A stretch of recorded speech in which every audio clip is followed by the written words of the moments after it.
नमस्कार, मैं हूं आपके साथ मयंक। देखिए, बड़ी खबर आई है ईरान से। बताया ये जा रहा है कि चाइना ने अपनी DF-17 मिसाइल्स जो हैं वो बड़ी संख्या में ईरान को पहुंचा दी हैं, ईरान को ट्रांसफर कर दिया है। देखिए, पीछे जो कार्गो प्लेन्स पहुंचे थे ईरान, उसको लेकर तमाम कयास थे और अब जो खबरें सामने आई हैं कि DF-17 ये वो मिसाइल्स हैं जो कि चाइना ने ईरान को ट्रांसफर किए हैं। लेकिन इसके पीछे जो असली खबर है वो ये है कि इस DF-17 मिसाइल्स के साथ साथ देखिए, ईरान के पास बहुत सारी मिसाइल्स हैं। ईरान को मिसाइल्स के मामले में ज़्यादा किसी की मदद की ज़रूरत नहीं है। लेकिन ये जो DF-17 मिसाइल्स जो चाइना की पहुंच गई हैं ईरान, ऐसा बताया जा रहा है, इसके साथ ही चीन ने पहुंचा दिया है DF-ZF हाइपरसोनिक ग्लाइड व्हीकल, जिसे HGV भी कहते हैं। अब ये खास बात ये है, अब ये समझना होगा कि क्यों ये जो DF-ZF हाइपरसोनिक ग्लाइड व्हीकल जो पहुंचा दिया है चीन ने ईरान को, इसका इस्तेमाल कैसे हो सकता है और ये समंदर में कैसे अमेरिकी जहाजों का काल बताया जा रहा है कि साहब उनको तबाह करने में बहुत अहम भूमिका निभा सकता है। देखिए, आपने DF-17 की खबर शायद पहले कहीं देख रखी होगी, कई जगह खबरें छपी भी थी कि DF-17 मिसाइल चीन ने पहुंचा दी है। लेकिन उसके साथ अब जो खास बात है वो DF-ZF हाइपरसोनिक ग्लाइड व्हीकल। अब ये क्या चीज़ है? देखिए, ये एक ऐसा सिस्टम होता है जिसे इस मिसाइल के ऊपर लगा दिया जाता है। ये जो DF-17 मिसाइल है, इस मिसाइल के ऊपर लगाया जाता है ग्लाइड व्हीकल जिसका नाम है DF-ZF।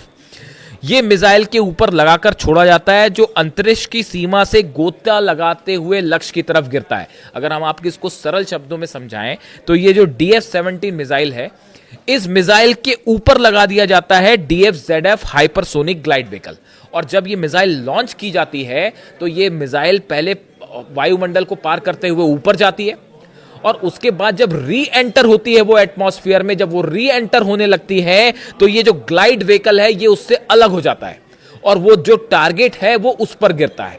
यानी देखिए, जो DF-17 की रेंज है 2500 किलोमीटर, 2500 किलोमीटर, और उसके बाद जब वो री एंटर होती है, जैसी मिसाइल री एंटर होगी तो ये जो ग्लाइड व्हीकल उसके ऊपर लगा हुआ है ये उससे अलग हो जाएगा और फिर उसके बाद वो भी कई किलोमीटर तक ट्रेवल कर सकता है। यानी आप देखिए, इस मिसाइल की रेंज जो है वो 4000 किलोमीटर से ज्यादा हो सकती है। और सबसे खास बात यह है कि ये जो ग्लाइड व्हीकल है ये अपने साथ बड़ी मात्रा में पेलोड यानी कि धमाके करने वाला सामान अपने साथ लेके जा सकता है। यानी आप देखिए, पहले मिसाइल लॉन्च होगी, मिसाइल ऊपर जाएगी एटमॉस्फेयर में, जब री एंटर करेगी तो ये जो ग्लाइड व्हीकल उसके ऊपर लगा ये अलग हो जाएगा और ये जो है अपने टारगेट की तरफ आगे बढ़ने लगेगा बहुत स्पीड के साथ, और उसके ऊपर जो है वो पेलोड लगा हुआ है जो कि अच्छा खासा अपने साथ गोला बारूद भी लेकर जा सकता है और वो जो है हमला कर सकता है। और इससे निशाने पर सबसे बड़ा टारगेट इसका होंगे अमेरिका के एयरक्राफ्ट कैरियर अब्राहम लिंकन और गेरल्ड आर फोर्ड। देखिए, ये दोनों अब पहुंच चुके हैं। अब्राहम लिंकन तो पहले से था, उसके साथ 9 डिस्ट्रॉयर्स थे जो मदद करने वाले जहाज होते हैं वो है। अब गेरल्ड आर फोर्ड भी पहुंच चुका है और उसके डिस्ट्रॉयर्स भी पहुंच गए। बताया जा रहा है कि अब टोटल 17 डिस्ट्रॉयर्स हो गए हैं अमेरिका के, यानी 2 एयरक्राफ्ट कैरियर अब्राहम लिंकन और गेरल्ड आर फोर्ड, और उसके साथ जो है 17 डिस्ट्रॉयर जहाज जो कि मदद के लिए खड़े हैं।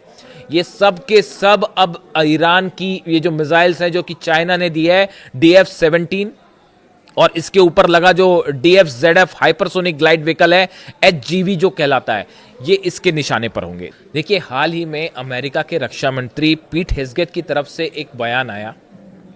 उन्होंने कहा था, करीब 4 दिन पहले उनका यह बयान आया था, उन्होंने कहा था कि चीन की मिसाइलें हमारे एयरक्राफ्ट कैरियर के लिए खतरा है।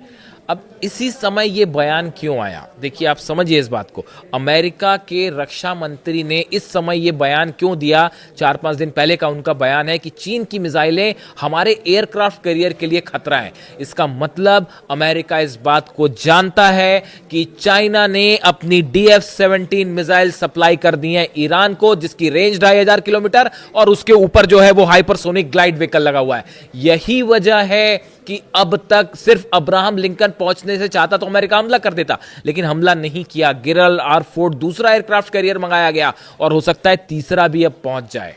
और इसीलिए शायद ये खतरा सता रहा था अमेरिका को कि अगर हम हमला करेंगे तो ये जो मिसाइल्स हैं, खास तौर पर जो एयरक्राफ्ट कैरियर को निशाना बनाने के लिए भेजी गई है, ये हमारे लिए बड़ा खतरा साबित हो जाएंगी। वो फतेह 2 तो है ही, वो फतेह 2 और खुर्रम शहर, वो मिसाइल्स जो हैं, देखिए वो ये ऐसी मिसाइल्स हैं जो सतह से फायर की जाती हैं और जनरली जो है वो इजराइल के अलग अलग शहरों पर गिरती है, जमीन पर निशाना बनाती है।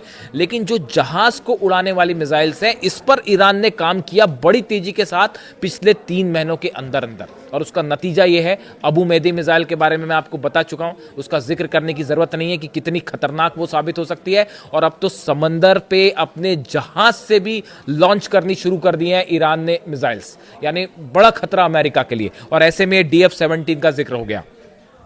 अब एक और खबर जो है, जो एक्सपर्ट से मेरी बात हुई, मैंने समझने की कोशिश की कि भाई अमेरिका ने अपने एक के बाद एक एयरक्राफ्ट कैरियर मंगाते जा रहा है अमेरिका, इसकी क्या वजह है, क्यों दूसरा और तीसरे का भी अब जिक्र हो गया है कि ये क्यों बुलाने पड़े। हमला तो कई तरीके से हो सकता था, इसकी क्या ज़रूरत है। तो एक तो ये था ही कि भाई ईरान की मिसाइल्स बेहद खतरनाक है। बताया ये जाता है कि अगर एक एयरक्राफ्ट कैरियर से हमला होता ईरान पर और दूसरा नहीं आता तो इजराइल को बचाना मुश्किल हो जाता। ये कई एक्सपर्ट्स का कहना है कि ये जो गेराल्ड आर फोर्ड दूसरा एयरक्राफ्ट कैरियर आया है, इसका मुख्य मकसद ही यही होगा कि इजराइल को बचाया जाए ईरान के हमलों से। यानी जब हमला होगा अमेरिका का, भले उसमें सीधा हमला इजराइल ना भी करे, अगर अमेरिका ने भी हमला किया, लेकिन नतीजा ये जरूर होगा कि तेल अवीव पर, हाइफा पर और इजराइल के तमाम शहरों पर बरस जाएंगी ईरान की मिसाइल्स।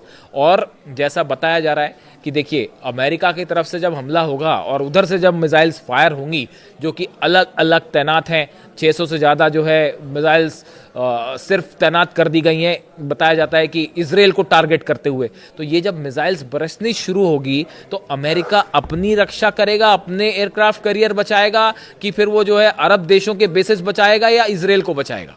ये बड़े मुश्किल पड़ जाती है बचाना सबको, क्योंकि मिसाइल्स तो एक साथ फायर होती, वो मिसाइल्स अमेरिकन बेसिस पे भी एक साथ फायर होती, इजराइल पर भी फायर होती और जितने एयरक्राफ्ट कैरियर है उस पर भी फायर होती। तो कहा यह जा रहा था कि अमेरिका अपनी रक्षा करने में इन्वॉल्व हो जाता और इजराइल को बचाना मुश्किल हो जाता। इस सूरत में इजराइल पर अगर मिसाइल्स गिरती हैं और बड़ी संख्या में एक साथ अगर मिसाइल्स गिरती हैं, खुर्रम शहर 4 और फतेह 2 जैसी मिसाइल्स फायर हो जाए, अगर 600-700 मिसाइल्स एक साथ अगर फायर हो गई इजराइल पर, इस बार जंग जो है वो एग्जिस्टेंस की जंग होगी। इसलिए इस बार ऐसा नहीं होगा कि ईरान ने पिछली बार की तरह जैसे 100 मिसाइल फायर की थी, एक साथ 600-700 मिसाइल फायर हो गई। तो इजराइल को बचाने के लिए सिर्फ गेराल्ड आर फोर्ड को भेजा गया है, ताकि वहां से जो है पेट्रियट सिस्टम फायर कर करके ईरान की मिसाइल्स को न्यूट्रलाइज किया जाए, वरना इजराइल तो साफ। तो बताया जा रहा है कि जो दूसरा एयरक्राफ्ट कैरियर पहुंचा, इसका मेन मकसद होगा किसी भी तरह से इजराइल की रक्षा की जाए। यानी आप देखिए कितना जबरदस्त खौफ। आपके पास एयरक्राफ्ट कैरियर है, 17 डिस्ट्रॉयर, सबमरीन छोड़ दीजिए, बाकी जो बेसिस पे F-35 और F-16 जेट्स हैं वो छोड़ दीजिए, जो पैराट्रूपर्स खड़े हैं अंदर आने के लिए वो छोड़ दीजिए।